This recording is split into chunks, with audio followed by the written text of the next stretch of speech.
Word for the Celtics, is it time to panic after a three-game losing streak? I'll tell you why I think there's nothing to worry about. And how much of a psycho is Joe Mazzulla? I'll break down his psychotic habits that I just love. Lastly, 16 games left in the season. How many games do the Celtics need to win and what needs to change? We'll be giving you a full breakdown on today's episode of the Celtics Cornered, made by Celtics fans for the Celtics fans.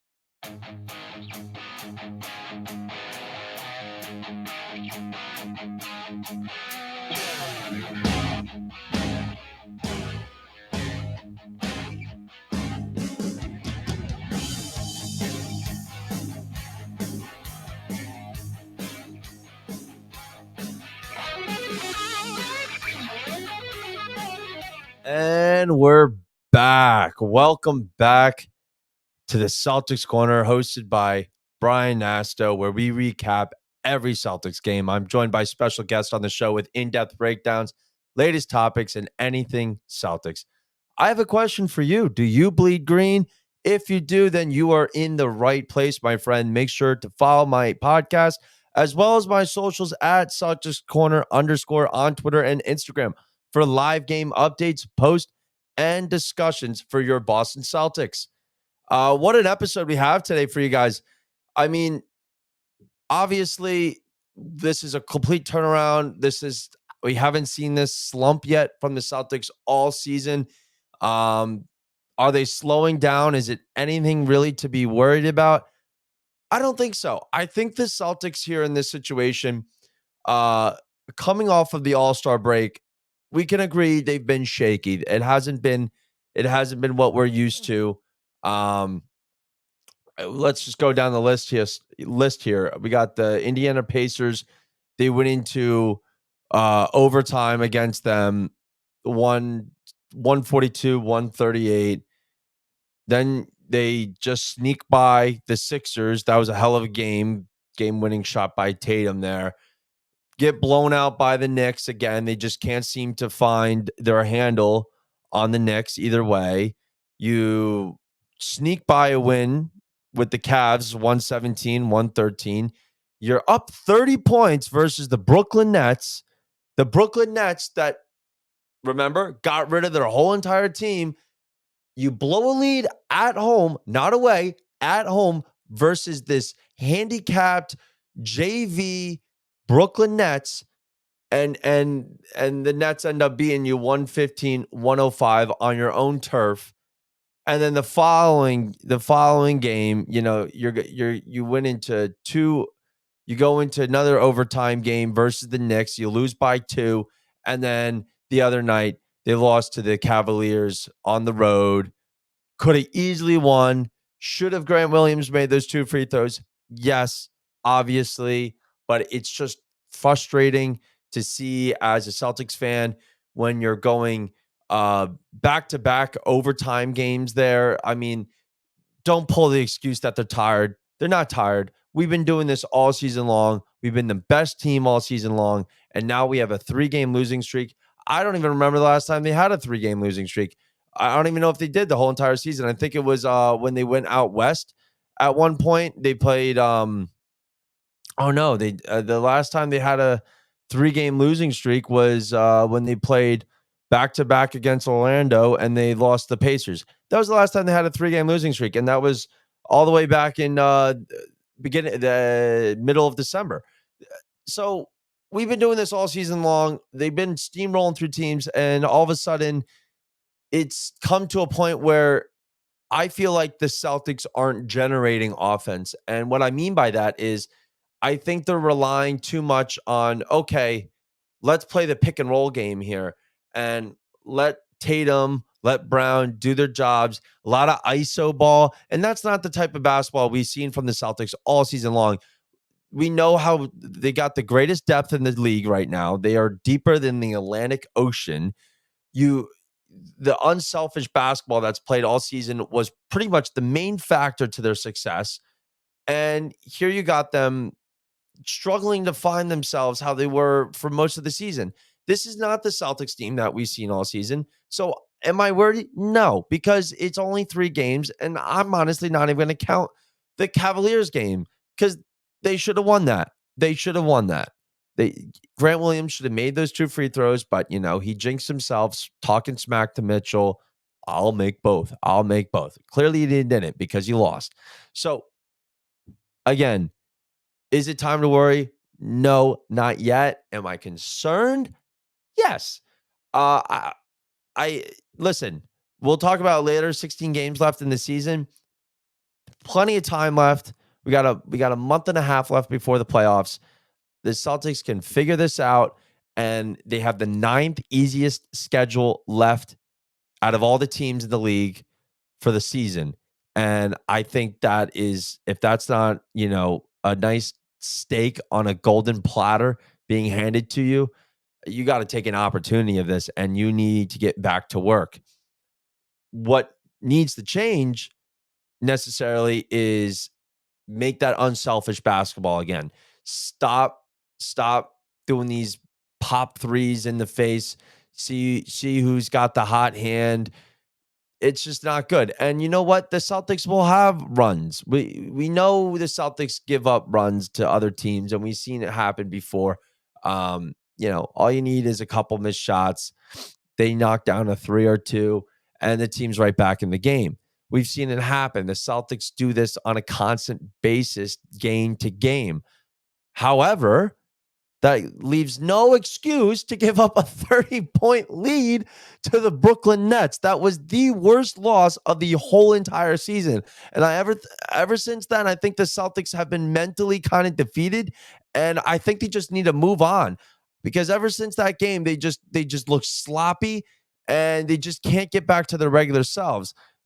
Given the fact Tatum didn't play the other day, hopefully everything's okay with him. And then Rob Williams, he'll be out tonight versus the Trailblazers, but nothing too serious for the playoffs. I want this team, if some people need to sit out for the next 16 games, then so be it.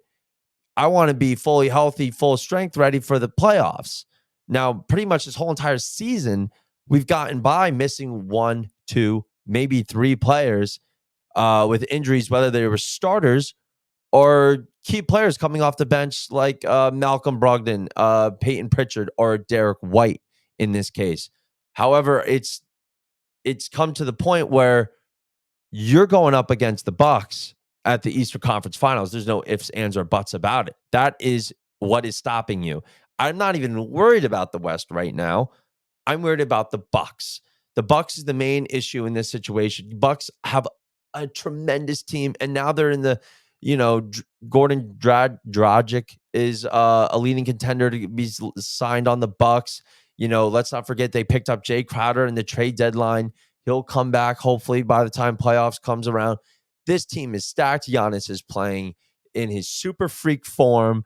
And we're not getting those MVP performances from Tatum. He had an excellent game in the All-Star game, obviously, All-Star MVP, 55 points, shot out of his damn mind. But he's been a little bit shaky since coming back, and that's fine. But you need to get back to what we've seen from you all season. You're a top 3 player in the league right now. You're top 3 in MVP voting. Giannis and Jokic right in front of you, respectively. I think Jokic will obviously will win the MVP, but I'm not even worried about MVP. We don't care about the MVP anymore. You guys were 2 games away from the championship last year, and this is a revenge tour. And honestly, it's you win or bust. This season is a fail if you do not win the championship. The Celtics are the best team in the East if they play their best, but they haven't since the All-Star break. Being said that, we got to talk about Joe Mazzulla. Let's change the tone here. We all know Joe Mazzulla is an absolute freak, and we love Mazzulla ball. We love Mazzulla ball. I love Mazzulla ball. I think it's better than Ime Udoka. However, this guy is an absolute psychopath, and we all seen him throughout the season and his habits and videos of just how he is, and he's just straight. You don't see him laugh. You don't. He doesn't crack jokes. The man is dead serious. You could go back to the situation with Aaron Nesmith, former Celtic, now playing for the Pacers. Him and Joe Mazzulla got in a little scuffle for the ball when on the sidelines. What the hell is he doing? What is he gonna put on a Celtics jersey and hop in? Like, he's the head coach. What are you doing? What are you doing? And then there's a whole other thing that came out not too long ago, back actually in March, a couple days ago, March 1st, where it was a pregame, and he was like playing almost tackle football against, it looked like to be Peyton Pritchard in a pickup game. The guy's insane. He's a psycho. And then he went into the whole thing about how he chewed gum for the beginning of the season, but the last 20, 25 games, he stopped chewing gum because he wants to work on his breathing habits, and his heart rate was significantly higher when he was chewing, and it lowered his anxiety and helped him stay focused. I mean, this guy like tunes everything. He's like tuning an electric guitar so it can be played beautifully. I mean, I don't know. I don't know what goes on inside his head, but it is one of the most abstract, orthodox, unorthodox head coaches I've ever seen coach the game, and it just so happens to be the head coach for the Boston Celtics now. And you think it gets any crazier? It does. Earlier today on the news, he was on an interview on NBC Sports Boston, and he sleeps with his mouth taped shut. He puts duct tape over his mouth, and he falls asleep. What? What? I didn't even know that was a thing. And I did a little research into it, and supposedly it's actually kind of crazy. So I'm looking at this, and it says benefits of mouth taping. Despite the fact that nose breathing filters out allergens, adds resistance that benefits lung volumes, and delivers warmer, more humid air to the lungs, studies on mouth taping for people with asthma have found no benefits. So for me, I will not be doing this. I have asthma. It does not benefit me. Of course it doesn't. Nevertheless, proponents of mouth taping claim it may help reduce the negative effects thought to be associated with mouth breathing, including um, ADHD symptoms, sleep disordered breathing, dry mouth, cavities, gum disease, bad breath. And supposedly it slowed growth in children and decreased cognitive ability. So those are two negative side effects.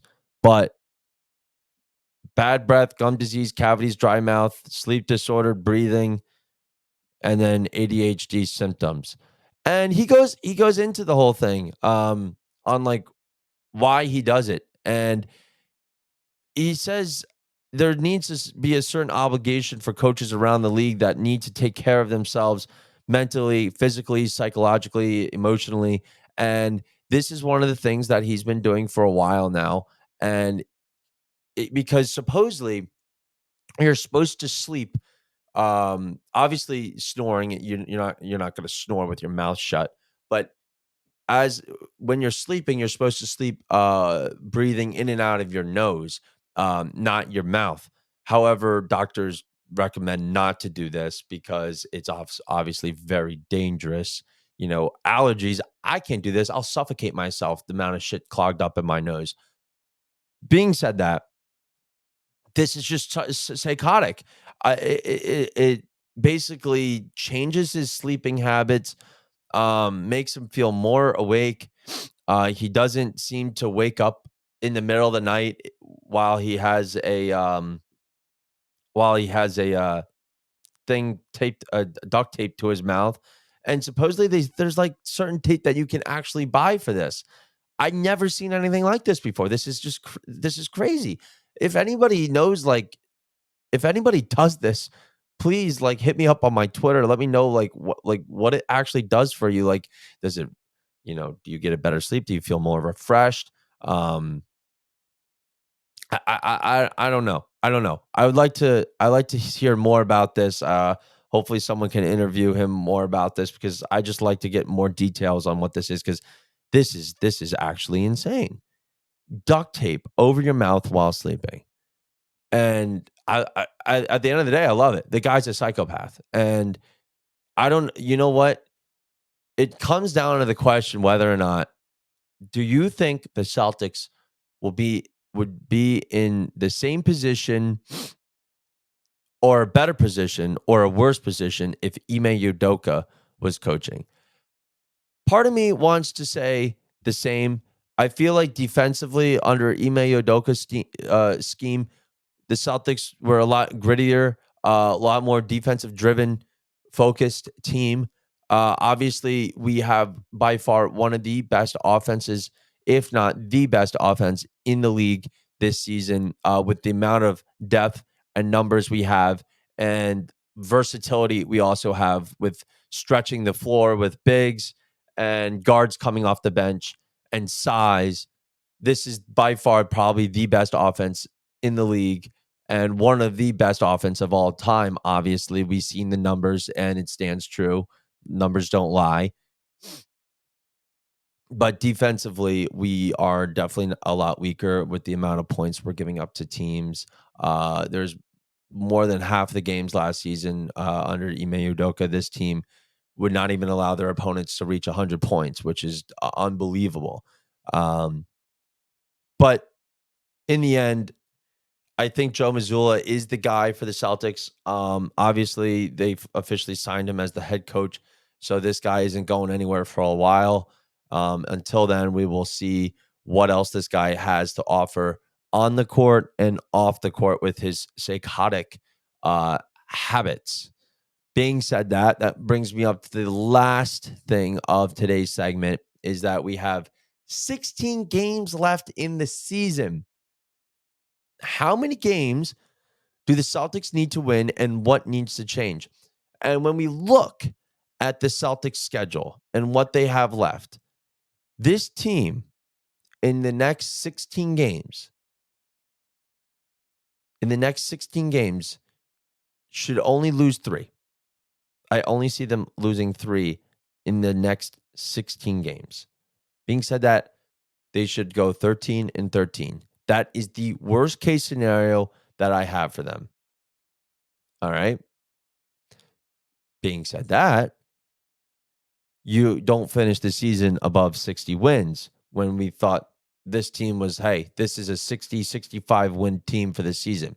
It's still possible. You can still get it done, but you can't afford more than 2 losses. Or you can't even afford 2 losses in this case. You have to win. You have to win at least 15 games to be a 60 win game season. We got Portland tonight at home. This should be a walk in the park. It should be a walk in the park. You got the Hawks, you got the Rockets, Minnesota, Portland again, Jazz, Kings. That is where I focus on the Kings. I think that's going to be a gritty game, and I think the Kings will give us a run for our money. We're at Sacramento, so it's even, odds are even against us. But that will be a game to watch out for.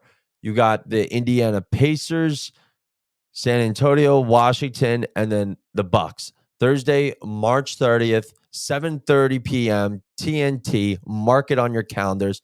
That is going to be a huge game because we have no idea where the records will stand and how many games back one team will be from another. And the outcome of this game might be the deciding factor who gets home court advantage in the Eastern Conference Finals or the second round when these two teams play each other. That will be the deciding factor. It could just be that game. If I'm the Celtics, I need my team fully strength, locked, ready to go Thursday, March 30th at Milwaukee to win that game. Reminder, we played them right before the All-Star break, and this team played with their bench. Their bench. They had no starters. Rob Williams played all of 6 minutes. I have no idea why, but he did because Joe Mazzulla is a freak and he just wanted to throw him out. I don't know. I don't know what goes on in that guy's mind. Like I said, we lost by 6 points. We had the game. We were going to beat a full strength Milwaukee team with our own bench. What does that say? What does that say? This team can easily compete, if not steamroll over the Bucks with the depth we have. Should be no excuses this season. No excuses.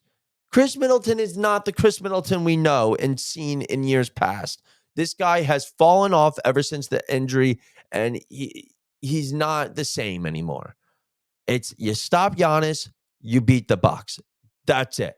That's it. And of course, Jrue Holiday is probably going to drop an easy 35, 40 points on us because it's Jrue Holiday. And when he plays anybody else, you won't, you'll never see him even scratch 15. Besides the point. After that, you got the Jazz, you got the Sixers again. That's no competition. We've known this. The Sixers have never been a threat to us for years now. We got away. I'll admit we got away a couple weeks ago in Philly with the game winner. But having said that, the Sixers shouldn't be a problem. You go against the Raptors twice, and then you finish with the Hawks on April 9th. 16 games.